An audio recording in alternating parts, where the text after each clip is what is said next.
Ça fait maintenant 4 mois que je me suis lancé ce défi d'atteindre 1 million d'euros en 2034 et dans cette aventure boursière que j'ai envie de te faire partager au sein de cette vidéo YouTube, je vais te présenter comment est-ce que j'évolue dans mon patrimoine et comment est-ce que je fais, quelles sont les stratégies que je mets en place pour évoluer petit à petit.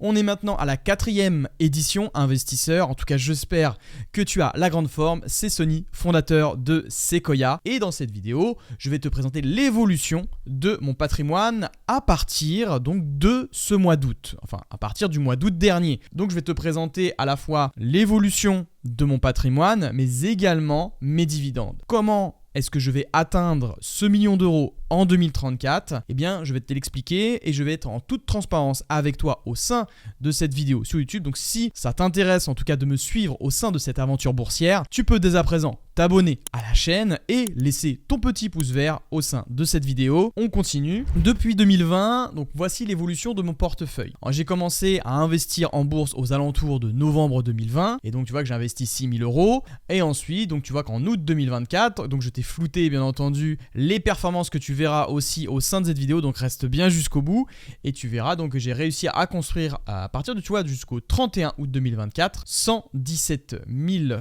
euros investis sur mon portefeuille personnel. Tu verras qu'aussi il y a un compte professionnel que je vais te présenter. La stratégie que j'ai mis en place ne change pas. On va rester toujours sur un écosystème que j'aime bien dire, que j'aime bien illustrer, c'est-à-dire avec des ETF en terrain passif pour vraiment booster un petit peu ma diversification, et je sais que je peux me reposer sur ces stratégies parce que en termes de données académiques, scientifiques et professionnelles, on a beaucoup d'antécédents, notamment avec le S&P 500 sur plus de 100 ans qui nous a rapporté aux alentours de 10,30% par an annualisé sur 100 ans. Et pour moi, j'aime bien me reposer sur quelque chose qui est bien fondé, même si je sais que les performances passées ne préjugent pas des performances futures, mais j'aime bien m'appuyer sur quelque chose qui a été déjà fait et déjà réalisé. Ensuite, dans un autre côté, une fois que j'ai installé mon terrain passif, j'aime bien ensuite rajouter, donc pour booster mon terrain, ma seconde stratégie va reposer sur des actions à dividendes de qualité qui va permettre en fin de compte d'être diversifié d'un point de vue sur les ETF et de rajouter le côté performance avec certaines actions plus les revenus complémentaires que va me rapporter les dividendes, qui va permettre donc de réinvestir ces dividendes pour faire fonctionner les intérêts composés. Et donc si je te présente un petit peu l'image, c'est que ça me permet de créer une richesse sur 3 étages tout en diversifiant mon écosystème, mon patrimoine, pour pouvoir un jour atteindre justement en 2034 ce million d'euros sans trop qu'il y ait d'obstacles sur le chemin. Bien sûr, je vais en rencontrer et tu verras qu'au fil de cette série-là, tu vas voir bien sûr des pertes, des gains, des choses qui sont pas bonnes que j'ai mis en place, et donc tout ça je vais te le partager. Et donc je vais te présenter également mon patrimoine en bourse. Donc tu vois qu'en janvier j'avais 125 000 euros et en juillet j'avais atteint 169 312 euros. Et donc là justement c'est ce qu'on va voir aujourd'hui, investisseur, sur le mois d'août, combien est-ce que j'ai gagné. Également pour te présenter brièvement ce que j'ai généré en revenu passif sur le mois d'août, j'ai généré 531 euros avec, tu vois, en dividende j'ai gagné sur le mois d'août 255,44 euros, en crypto-monnaie 73, en crowdfunding 56,16 euros, en SCPI 72,67 euros, et les intérêts c'est-à-dire sur la liquidité non investie, certains livrets, j'ai gagné 73,70 euros, ce qui nous donne des revenus passifs aux alentours de 5 178 euros pour 2024, qui n'est pas encore terminé, tu t'en doutes bien. Voilà pour l'introduction. Maintenant je vais te présenter le sommaire. Qu'est-ce qu'on va voir au sein de cette vidéo? Premièrement, je vais te faire découvrir ma sphère financière, donc mon patrimoine. En deuxième point, l'évolution de mes dividendes. En troisième, l'évolution de mon patrimoine global. En quatrième, mon épargne mensuelle ainsi que ma stratégie d'allocation. Le cinquième point, l'arrêt sur mes différents portefeuilles que je vais te présenter en termes de performance. Et un sixième point, 5 façons pour épargner plus.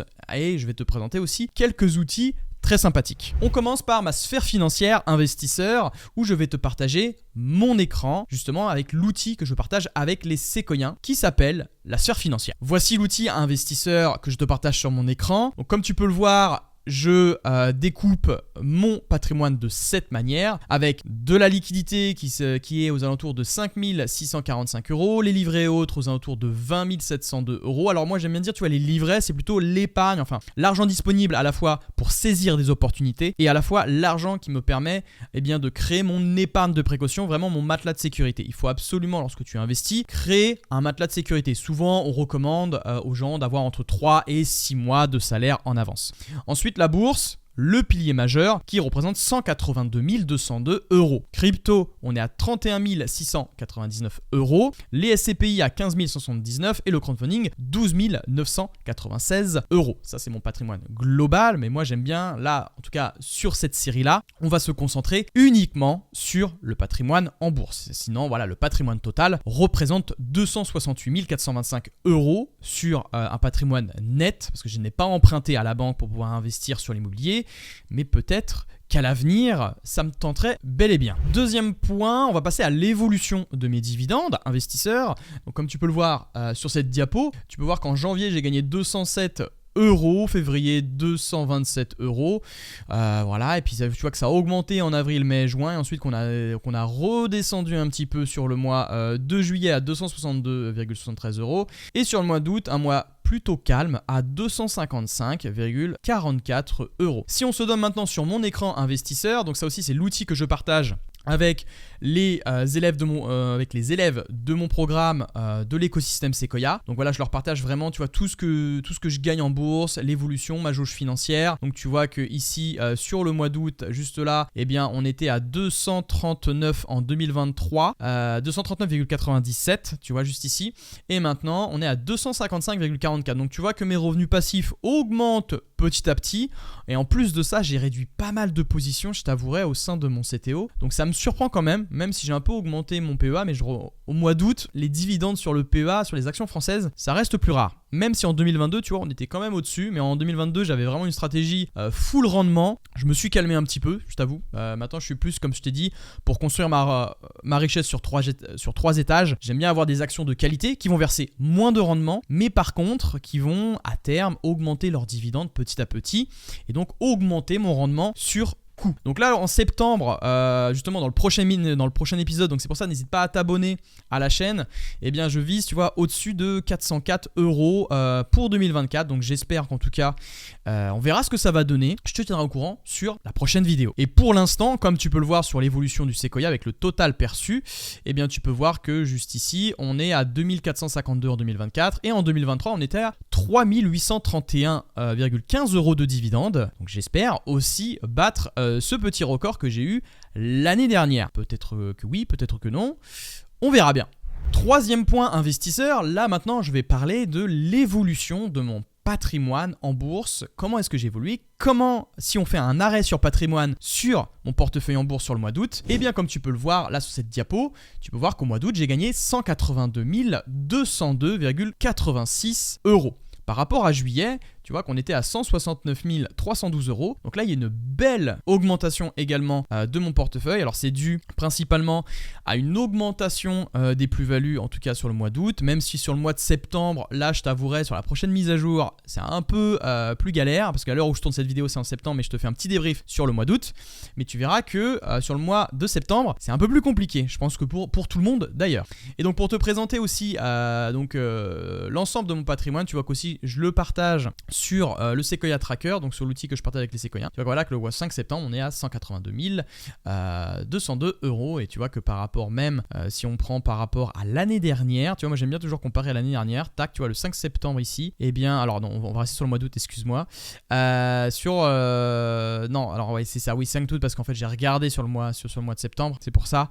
Mais on est à 107 451 € sur septembre. Et donc la mise à jour d'août, on était à 182 202 €. Donc là aussi, on a une très belle augmentation du patrimoine sur un an. On a quasiment plus de 70 000 €, 74 000 €, ce qui est très positif également ici. On maintient la cadence et là, sur le mois de septembre, donc, on va voir à partir du 5 octobre ce que ça va donner. Et donc, sur ma jauge d'indépendance financière sur la diapositive que tu peux voir juste ici, en dividende, le maximum que pour l'instant j'ai gagné en termes de palier, j'ai dépassé le palier de 300 €. Le prochain palier, j'espère atteindre 500 €. Là, pour l'instant, on a touché 416 416,45 euros sur un mois. J'espère bien sûr battre ce record. En termes de revenus, eh bien moi j'étais en revenu passif à 5 528 euros avec un objectif de 24 000 euros par an. On s'y rapproche petit à petit. Le prochain palier est à 10 000 euros. Et en tout cas, le patrimoine en bourse, tu vois que j'atteins très prochainement le prochain palier que je me suis fixé. C'est à 200 000 euros avec l'objectif, comme tu le sais, à 1 million d'euros. Et ça, c'est très important. Moi, je sais que je suis un peu, un peu geek sur les bourses. C'est-à-dire que j'aime bien toujours, qu'il y ait un côté ludique. J'aime bien ludifier et gamifier un petit peu ce que je fais lorsque j'apprends des choses. C'est-à-dire en bourse, j'aime bien mettre des niveaux, mettre des caractéristiques, voir comment est-ce que j'évolue. Je trouve que c'est beaucoup plus sympa de le tenir sur le long terme et n'hésite pas également à le faire si tu aimes bien un peu ce côté visuel, et bien directement à t'inspirer de tout ce que je peux faire. Et si justement tu veux toi aussi bâtir ton écosystème financier pour créer une richesse durable tout en générant des revenus complémentaires tout au long de ta vie, tu peux réserver un appel avec moi qui est 100% gratuit. Le lien est dans la description, c'est le premier lien et tu verras que donc on va être au téléphone ensemble, alors soit avec moi, soit avec un membre de mon équipe où je vais t'expliquer comment le programme de l'écosystème Sequoia peut t'aider à forger ton avenir financier. Quatrième point, investisseur, mon épargne mensuelle en bourse. Alors, si tu connais un petit peu, si tu me suis régulièrement, je n'ai pas changé pour l'instant ma stratégie. Sur mon PEA, j'investis toujours 1 000 euros par mois sur des actions françaises à dividendes de qualité. D'ailleurs, il y a eu de très belles baisses à l'heure actuelle avec de très belles opportunités que je continue de renforcer afin de faire baisser mon prix de revient unitaire. Également, en deuxième, j'ai mon CTO perso, c'est-à-dire donc ce que j'ai investi au début lors de mes investissements et donc là où je réinvestis les dividendes. Alors les dividendes, comme tu peux le voir, ça peut tourner en soit à 255, mais souvent c'est entre 300 et 400 euros. Donc là où je réinvestis mes dividendes perçus sur mes actions américaines. Et également j'ai un compte titre ordinaire professionnel où j'investis directement en société sur Interactive Broker et justement je vais te le faire découvrir au sein de cette vidéo un peu plus tard. Donc reste bien jusqu'au bout. Et justement, dis-moi toi, investisseur, en commentaire, combien est-ce que tu arrives à épargner, à investir chaque mois? Est-ce que tu investis plutôt sur ton PEA? Est-ce que tu investis plutôt sur ton compte titre ordinaire? Dis-moi combien est-ce que tu arrives à épargner. Parce que je vais te le faire voir dans le prochain outil, là que je vais te présenter sur mon écran, parce qu'il n'y a pas de petites économies, surtout si tu laisses dormir ton épargne sur ton compte bancaire. Très récemment, j'ai sorti un outil que je te présente là actuellement sur sequoia.com. C'est entièrement gratuit. Tu verras que j'ai sorti donc différents simulateurs. Ici, c'est le simulateur d'inflation. Et en fait, moi, j'aimerais te faire part justement, qu'est-ce qui se passe si tu laisses dormir ton argent avec un taux d'inflation, tu vois, aux alentours de 3% sur 30 années avec, tu vois, je sais pas, tu as 100 000 euros, d'accord, qui dorment sur un compte bancaire. D'accord, compte courant. Et bien en fin de compte, tu vois que chaque année, en prenant une inflation annuelle à 3%, d'accord, et bien que tu auras perdu en pouvoir d'achat 58 801 euros. Donc tu peux faire le test avec différentes années, avec un taux d'inflation qui varie également, mais tu vois que très clairement, eh bien en laissant dormir, tu vois qu'en 2024, eh bien tu perds en pouvoir d'achat, tu vois, tu es à 97 087 euros par rapport à ton épargne brute qui se trouve à 100 000 euros, et tu vois que tout descend, tu vois, ça descend, et bien pour arriver à un pouvoir d'achat à 41 199 euros 30 années plus tard. Donc c'est pour ça que oui, épargner sur un compte courant pour sécuriser, pour créer une épargne de précaution, c'est bien. Mais attention non plus de pas trop laisser dormir ton argent en banque parce que eh bien, l'inflation, lui, ne t'oubliera pas du tout. Cinquième point, investisseur, on va s'arrêter maintenant sur mes différents portefeuille. Là, comme tu peux voir sur cette diapo, on va parler maintenant de ma performance sur mon compte titre ordinaire, mon CTO perso en action. Donc ici en juillet 2024, comme tu as pu le voir, eh bien, tu vois, j'ai bien pris du 31 juillet au 31 août pour vraiment te faire sur un mois glissant. On voit que j'étais à plus 22,52% et ensuite je suis monté à 25,25%. Donc ça fait une perf donc avec l'écosystème Sequoia à 2,73% sans compter les dividendes que j'ai perçus. D'accord, donc je le compte pas dans la performance. Là, je parle juste en termes de plus-value. Et sur le S&P 500, pareil, là on est à 5,65%. Donc il y a une meilleure performance sur le S&P 500 à l'heure actuelle. Ça va dépendre des mois. comme d'habitude, d'accord? C'est pas significatif, il faut toujours prendre sur une plus longue durée. Ensuite, investisseur, on va passer sur mes ETF également que je te partage. Donc ici, il y en a 3, d'accord, que j'ai pas changé, c'est toujours pareil. Donc moi, j'investis sur le Nasdaq 100, j'investis sur le MSCI Nordique et sur le MSCI India. Donc ici, par contre, les performances sont en moins-value, donc je vais en profiter également pour renforcer doucement mes positions sans trop être brutal. Et tu vois que ça aussi, j'ai partagé avec les séquoiens, tu vois, qui permet vraiment d'être diversifié d'un point de vue géographique afin de voir les ETF, d'accord, où est-ce que tu es principalement majoritairement exposé sur différents continents. Ensuite, pour te parler de mon compte professionnel, investisseur sur Interactive Broker. Comme tu peux le voir juste ici, donc là on est sur le S&P 500 et là on est sur mon compte directement. Donc là tu peux voir que sur le mois d'août, eh bien j'ai fait une performance assez maigre de 0,75% comparé au S&P 500 qui se situe aux alentours de 2,34%. D'accord, il faut savoir que je l'ai commencé il n'y a pas si longtemps que ça, mon compte titre professionnel. Donc tu peux voir que là ça talonnait, là en fait si tu veux, eh bien je résistais mieux aux périodes de baisse que le S&P 500. Donc j'ai l'impression que mon portefeuille est moins volatile que le S&P 500. Mais en tout cas, voilà, je vais te faire plutôt un bilan de fin d'année ensuite. C'est pour ça, pense à t'abonner à la chaîne pour vraiment essayer de voir les performances sur une plus longue durée. D'ailleurs, j'ai regardé là sur le mois de septembre. C'est vrai que c'est surprenant. Alors, le S&P 500, d'ailleurs, je suis devant lui là en septembre. Mais je vais pas t'en dire davantage. Je t'invite à rester connecté sur cette chaîne afin d'en apprendre un peu plus. Dernier point, investisseur, on passe aux 5 façons d'épargner plus pour investir plus. Et là, je vais te faire découvrir aussi un autre outil que j'ai sur mon écran juste ici, c'est le calculateur d'intérêt composé, pour te montrer que vraiment, il y a une sacrée différence quand tu fais de petites économies et il n'y a aucune petite économie en bourse. Je vais te montrer. Ici, donc, on est directement sur le calculateur d'intérêt composé sur Sequoia. Je te mettrai les liens des simulateurs juste en bas où tu peux tout simplement aller sur sequoia.com et directement aller, tu vois, sur les différents outils juste ici. Alors, la calculatrice d'intérêt composé, tu vois que j'ai pris sur un rendement annuel environ de 10%, tu vois, avec un taux d'imposition à 17,2, d'accord, en moyenne si tu prends par exemple avec un PEA. Et alors, on va mettre 0% pour rester vraiment, tu vois, sur en gros des ETF capitalisants, d'accord. Ensuite, bien sûr, quand tu devras retirer, il y aura une légère différence. Mais pour te montrer que vraiment il y a une réelle différence sur une durée d'épargne, par exemple, imaginons que tu commences à 20 ans tes investissements et à 60 ans tu décides de retirer ton argent, et je vais te faire voir la différence avec seulement 20 € de plus investis en bourse. Tu vois que là, donc avec un rendement annuel, si on prend à 10%, excuse-moi, ça a changé, et si on met, tu vois là 100 €, tu vois que très clairement on est à 757 407 € avec les intérêts composés. Tu vois qu'au début c'est très très lent et ensuite les intérêts composés viennent se rajouter, qui viennent accélérer justement cette courbe. Et juste avec 20 € de plus, tu vois que si tu mets 120, et bien voilà, tu gagnes, tu vois, là tu es à 863 000 contrairement à 100 où tu étais à 750 000. Donc ensuite je te fais la différence juste avec 200 €, avec 100 € supplémentaires. Tu vois que là la différence est flagrante. C'est pour ça qu'il n'y a pas de petite économie et je vais te montrer justement comment est-ce que tu peux budgéter, comment est-ce que tu peux améliorer justement tes économies, comment est-ce que tu peux mieux épargner. Premièrement, le premier secret, ça va être de savoir combien est-ce que tu gagnes par mois. Et ça, c'est indispensable. C'est-à-dire que sur 30 jours, tu vas traquer toutes tes dépenses. C'est-à-dire combien est-ce qu'il y a de l'argent qui est sorti, combien est-ce que j'ai fait rentrer d'argent. Et le but, c'est de bien fixer justement cette jauge d'épargne et de viser au moins 10%, d'accord, par rapport à ton salaire, par rapport à ce que tu gagnes en capacité d'épargne.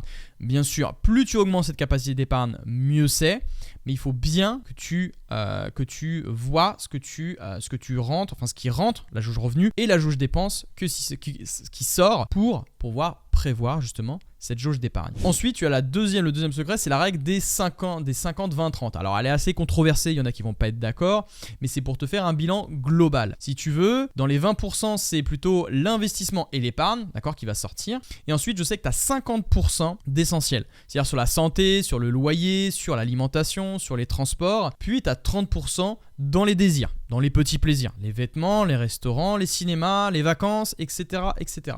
Donc une fois que tu as bien fait ça, d'accord, il faut bien ensuite que tu répartisses justement ce que tu gagnes dans les différentes choses. Et si tu veux, tu vois, si tu gagnes 2500 € par mois, cela veut dire que tu peux mettre 500 € de côté. En seulement un an, tu auras remboursé 6000 € de dette. Et c'est pour ça qu'aussi c'est très important de découper tes dépenses de cette manière. En tout cas, c'est une règle assez globale. Tu peux tricher un petit peu, tu peux t'en éloigner, c'est pas ça le problème. Ensuite, troisième secret, c'est de supprimer tes DIR, c'est-à-dire donc de supprimer tes dépenses inutiles régulières. C'est-à-dire que tu vas souvent avoir des abonnements que tu ne te sers plus du tout, d'accord ? Il y a 20 €, 30 €, 40 € qui vont sortir tous les mois que tu ne te sers pas du tout. Donc peut-être encore, tu vas traquer ce qui sort de tes comptes pour pouvoir économiser, pourquoi pas 40 € par mois. Et la différence, tu vois, je te le remonte ici sur les intérêts composés, sur quelques euros, tu vois, si tu rajoutes 50 € juste ici, ça te fait quasiment, tu vois, ici on était à 200 €, on était à 1 288 €. Si tu montes ici à 250, on a quasiment gagné plus de 250 000 €, tu vois, sur 40 ans. Donc c'est pour ça que de petites économies, il ne faut pas sous-estimer. Et tu vois, comme je te le mets, supprimer et économiser 50 € par mois, c'est faire des économies à plus de 600 € par an. Quatrième secret, c'est de réduire les charges fixes. Ça, je l'ai fait très récemment d'ailleurs. J'avais des factures d'électricité, alors on le sait tous, les factures d'électricité ont explosé. J'ai changé de fournisseur électrique et j'ai pu économiser 40 € par mois. 40 € par mois que je peux rajouter sur mes investissements. Et comme je te le fais voir, comme je te l'ai fait voir sur le calculateur d'intérêt composé, c'est pas à négocier sur de nombreuses années. Donc ça, tu peux toujours tout négocier. Et ça, c'est juste 40 € sur la facture d'électricité. Ensuite, tu peux optimiser sur, pourquoi pas, l'opérateur téléphonique, sur les factures Internet, sur le gaz, etc., etc. Je pense que tu as compris par rapport à ça. Et surtout qu'en plus, tes charges fixes, rappelle-toi la règle du 50-20-30. Les 50%, ça représente la plus grosse des dépenses. Optimiser ça te fera économiser beaucoup d'argent. Et ensuite, le dernier petit secret, ça va être de te payer en premier. C'est-à-dire qu'une fois que tu as reçu ton salaire, c'est immédiatement de créer ce qu'on appelle des versements automatiques vers tes comptes d'épargne ou d'investissement. Tu as certaines banques qui le proposent. Moi, par exemple, dès lors que je me verse mon salaire, immédiatement, sans même y penser, je sais qu'il y a une somme, d'accord, il y a 1000 € par exemple qui part vers mon PEA. Comme ça, j'automatise. Dès que je sais qu'il y a ça qui part en premier, parce que souvent, on peut ensuite se dire ouais, j'investirai en fin de mois et je verrai ce qui me restera. Souvent, c'est pas la meilleure approche. Et en fait, ce que tu peux faire, c'est que même tu peux anticiper les impôts. C'est-à-dire même anticiper tes voyages. C'est-à-dire dès que tu reçois ton salaire, mettre pourquoi pas, je sais pas, automatiquement sur une enveloppe, tu vois, je l'ai pas mise, mais par exemple sur une enveloppe loyer, une enveloppe investissement, tu vois, une enveloppe voyage et une enveloppe impôt pour anticiper les impôts futurs. Donc ça peut être intéressant aussi de le faire. Et justement, tu vois, je vais te présenter l'outil que j'utilise aussi avec les séquoiens. Tu vois que ici ça s'appelle la forge du budget. Tu vois que nous, ça nous permet juste ici l'épargne d'investissement, tu vois, ça nous permet de voir, tu vois, combien est-ce qu'on peut épargner, tu vois, sur le livret bancaire, etc. par rapport à nos revenus. Tu vois, ici c'est une autre feuille, la forge, qui nous permet de déterminer un petit peu combien je gagne en salaire, les loyers si on investit dans l'immobilier, en dividendes, etc. Les dépenses fixes, combien est-ce que les dépenses fixes me coûtent. Ensuite tu as les dépenses projets, ok, et les dépenses variables. Et donc tu vois, tout ça, ça nous donne ensuite une entrée et des sorties qui seront automatiquement connectées ensuite sur la prépa. Donc la prépa, ça te permet, tu vois, d'allouer ton capital restant dans les différents types de placements, dans l'épargne de précaution, le permis d'investir, d'accord, ça j'aime bien aussi l'expliquer, d'être au moins dans le niveau 2, tu vois, entre 3 et 6 mois de salaire en avance, ça c'est très intéressant. Et ensuite, tu vois, de voir dans quel niveau d'épargne est-ce que tu te situes. Investisseur. Voilà, en tout cas investisseur, si tu es intéressé pour construire ton écosystème financier, mieux épargner, mieux investir pour protéger ton avenir financier, tu n'oublies pas, tu peux réserver un appel avec moi ou avec un membre de mon équipe, c'est le premier lien dans la description et je t'attends. Investisseur, j'espère que cet épisode t'aura plu. On se retrouve très prochainement pour l'édition numéro 5 de notre aventure de 0 à 1 million. Prends soin de toi, prends soin de ton portefeuille et que la croissance et le rendement soient avec toi. À très bientôt.